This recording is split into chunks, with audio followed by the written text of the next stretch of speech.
अभ्यास 8B। इसका क्वेश्चन में पहला कह रहा है कि एक वर्गाकार मैदान का क्षेत्रफल 441 वर्ग मीटर है।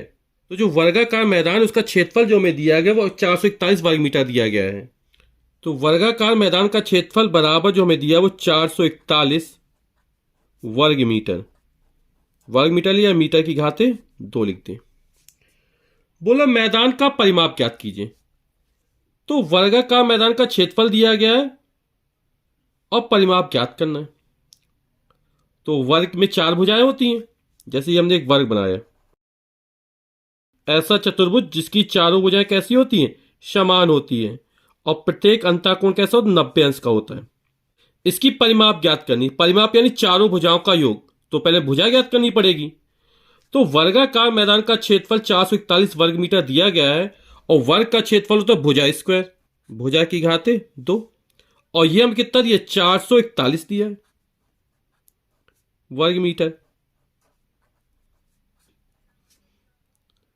यानी भुजा की घात, वर्गाकार मैदान का क्षेत्रफल यानी वर्ग का क्षेत्रफल, और वर्ग का क्षेत्रफल भुजा की घाते 2।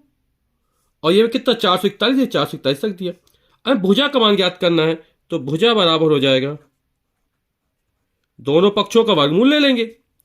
तो ये निकालेगा अंडर रूट 441 मीटर स्क्वायर का मीटर बचेगा, और यहां प्लस माइनस आ जाएगा।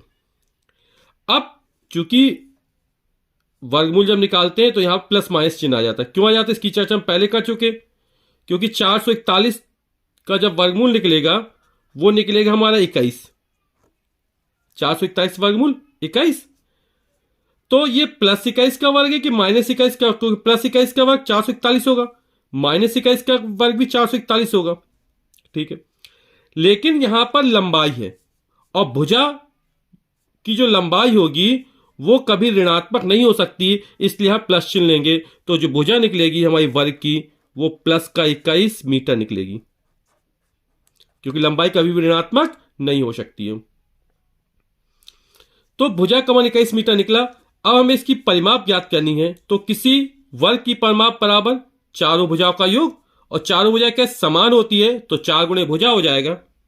तो मैदान की परिमाप, मैदान हमारा वर्गाकार है तो वर्ग का परिमाप 4 गुणे भुजा होता है 4। और भुजा का मान हमने 21 मीटर निकाला, 4 गुणे 21, और 21 चौक 84 होता है। तो ये 84 मीटर हमारा वर्ग की परिमाप यानी मैदान की जो परिमाप निकलेगी वो 84 मीटर निकलेगी। क्वेश्चन नंबर दूसरा कह रहा है एक आयताकार बाग की लंबाई और चौड़ाई में अनुपात 3:2 है। यानी आयताकार बाग की लंबाई और चौड़ाई के जो अनुपात दिया गया है वो हमको 3:2 दिया गया है। यदि बाग का क्षेत्रफल 600 वर्ग मीटर है, बाग का क्षेत्रफल जो हमें दिया गया वो 600 वर्ग मीटर दिया गया है। 600 वर्ग मीटर या मीटर की घाते 2। तो बोलो उसकी लंबाई एवं चौड़ाई ज्ञात कीजिए। तो अनुपात 3:2 दिया गया है। यह सरल अनुपात है। हम जानते हैं कि अनुपात में एक निश्चित संख्या का गुणा होता है। जैसे मान लो 6:4 होता तो 2 से कट जाता, 2 तिया 6, 2 दूनी 4।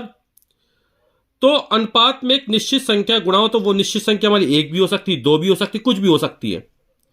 तो वो निश्चित संख्या क्या हमने x मान लिया। तो बाग की लंबाई कितनी हो जाएगी, 3x हो जाएगी, और चौड़ाई कितनी हो जाएगी, 2x हो जाएगी। तो आयताकार बाग की लंबाई कितनी हो, 3x हो जाएगी। हमने माना वह निश्चित संख्या कितनी x है, तो x का गुणा कर दिया। ये हमने x माना कि इसमें लंबाई और चौड़ाई अनुपात है, तो अनुपात में एक निश्चित संख्या गुणा होगा, और वो निश्चित संख्या कितनी मैंने x मान ली। और चौड़ाई कितनी हो जाए, आयताकार बाग की चौड़ाई वो हमारी 2x हो जाएगी। कह रहा बाग का क्षेत्रफल 600 वर्ग मीटर है, आयताकार बाग है, और आयत का क्षेत्रफल होता है लंबाई गुणे चौड़ाई। तो यहां पर लंबाई गुणे चौड़ाई बराबर कितना दिया, 600 वर्ग मीटर दिया गया है। तो बाग का क्षेत्रफल, बाग हमारा आयताकार होता है, आयत का क्षेत्रफल बराबर 600 वर्ग मीटर हमको दिया गया है। तो आयत के क्षेत्रफल लंबाई गुणे चौड़ाई होता है। तो लंबाई गुणे चौड़ाई बराबर 600 वर्ग मीटर। अब लंबाई 3x और चौड़ाई 2x है, तो लंबाई की जगह 3x रख दिया गुणा चौड़ाई की जगह 2x रख दिया बराबर 600 वर्ग मीटर। 3 में 2 का गुणा 3 दूनी 6 हो जाएगा। x में x का गुणा तो x गुणा x स्क्वायर हो जाएगा बराबर हो जाएगा 600। तो हम x स्क्वायर का मान निकालना है, तो x स्क्वायर 6 इसके नीचे आएगा क्योंकि गुणा के रूप में, तो 600 बटे 6 और 600 में 6 का भाग जाए, 6 कम 6 ये 100 निकल आएगा। एक्स स्क्वायर का मान हमारा 100 निकला है, तो x का मान ज्ञात करना है, तो दोनों पक्षों का वर्गमूल ले लेंगे। तो दोनों पक्षों का वर्गमूल लेंगे तो x बराबर निकल आएगा हमारा 100 का वर्गमूल। यहां पर प्लस माइनस चिन्ह आएगा क्योंकि लंबाई निकालना है, लंबाई या चौड़ाई कभी ऋणात्मक नहीं हो सकती है, इसलिए हम धनात्मक चिन्ह लेंगे। तो 100 का वर्गमूल ये हो जाएगा 10। तो x का मान जो निकला वो 10 निकला, यानी वह निश्चित संख्या जो हमारी कितनी निकली, 10 निकली। तो आयताकार बाग की लंबाई 3x है, x का मान हमारा 10 निकला, तो 3 में 10 का गुणा कर देंगे तो लंबाई 30 मीटर हो जाएगी और 2 गुणा 10 20, तो चौड़ाई 20 मीटर हो जाएगी। तो आयताकार बाग की लंबाई 3x है, x का मान हमें 10 निकाला, तो 3 गुणा 10 3 धाम 30 मीटर हो गई है। और आयताकार बाग की चौड़ाई 2x है, तो 2x का मान 10 है, 10 दूनी 20 मीटर ये हो गई। तो लंबाई 30 मीटर चौड़ाई 20 मीटर, यही हमारा आंसर हो जाएगा। क्वेश्चन नंबर तीसरा कह रहा है एक वर्गाकार मैदान का क्षेत्रफल 225 वर्ग मीटर है। तो जो वर्गाकार मैदान का क्षेत्रफल हमको दिया गया है वो 225 वर्ग मीटर दिया गया, मीटर की घाते 2 दिया गया है, और बोल रहा उसका परिमाप ज्ञात कीजिए। तो पहला सवाल लगाया तो उसी तरह सवाल है, वर्गाकार मैदान क्षेत्रफल यानी वर्ग का क्षेत्रफल, और वर्ग का क्षेत्रफल हमें 225 दिया गया है, तो हम वर्ग की भुजा निकाल लेंगे, और जब भुजा निकाल आएंगे तो परिमाप निकल आएगी हमारी, क्योंकि वर्ग की परिमाप 4 गुणे भुजा होगा। तो पहले हम भुजा ज्ञात कर लेंगे। तो वर्गाकार मैदान क्षेत्रफल वर्ग का क्षेत्रफल और वर्ग का क्षेत्रफल भुजा स्क्वायर, यानी भुजा की घाते 2, और यह हमें दिया गया 225। दोनों पक्षों का वर्गमूल निकाल लेंगे तो भुजा का मान निकल आएगा। तो दोनों पक्षों का वर्गमूल लेने पर तो भुजा बराबर निकल आएगा 225 का वर्गमूल 15 निकल आएगा। या हम सभी चिन्ह धनात्मक लेंगे क्योंकि भुजा का मान धनात्मक होता हमेशा, कभी ऋणात्मक नहीं संभव है। तो ये 225 का वर्गमूल कितना निकला, 15 निकल आएगा। तो भुजा का मान हो गया 15 मीटर। हमसे कह रहा है कि परिमाप ज्ञात कीजिए, तो हमें वर्गाकार मैदान का परिमाप ज्ञात करना है, और वर्गाकार मैदान का परिमाप यानी वर्ग का परिमाप, और वर्ग का परिमाप होता है 4 गुणे भुजा 4, और भुजा का मान हमने 15 मीटर निकाला है, तो 15 मीटर, तो 15 चौक 60 मीटर, यानी जो वर्गाकार मैदान का परिमाप निकलेगा वो हमारा 60 मीटर निकल आएगा। यही हमारा आंसर हो जाएगा। क्वेश्चन नंबर चौथा कह रहा है कि कक्षा 8 के 144 शिक्षार्थियों को पंक्तियों में इस प्रकार खड़ा करना है। तो पंक्तियों में जो खड़े शिक्षार्थियों की कुल संख्या है वो हमको 144 दी गई है। इन 144 शिक्षार्थियों को पंक्तियों में खड़ा करना है, और बोला प्रत्येक पंक्ति में उतने ही शिक्षार्थी हों जितने की कुल पंक्तियां हैं। मान लो 5 पंक्तियां हैं, तो प्रत्येक पंक्ति में कितने 5 शिक्षार्थी होंगे। तो यानी कि यह हमारा क्या एक वर्ग बन जाएगा, और हमें एक निकालना है यानी वर्ग की भुजा निकालनी है। तो हम क्या करेंगे कि जो शिक्षार्थियों की संख्या दी गई है उसका हम वर्गमूल ज्ञात कर लेंगे, तो हमें पता चल जाएगा कि प्रत्येक पंक्ति में कितने शिक्षार्थी खड़े हैं और पंक्तियों की संख्या भी कितनी है। दोनों के मान कैसे समान निकलेंगे। तो हमें बोलना पंक्तियों की संख्या ज्ञात करना है, तो हम 144 का वर्गमूल निकाल लेंगे।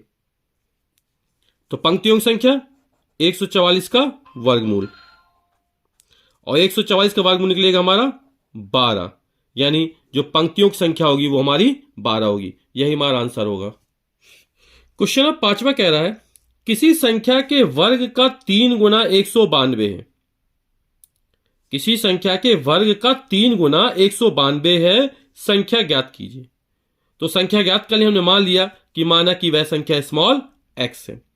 तो जब संख्या हमने स्मॉल x मान ली तो प्रश्न क्या कह रहा है, किसी संख्या वो हमारी x हो गई, के वर्ग, तो संख्या हमारी x है, इसका वर्ग कर दिया।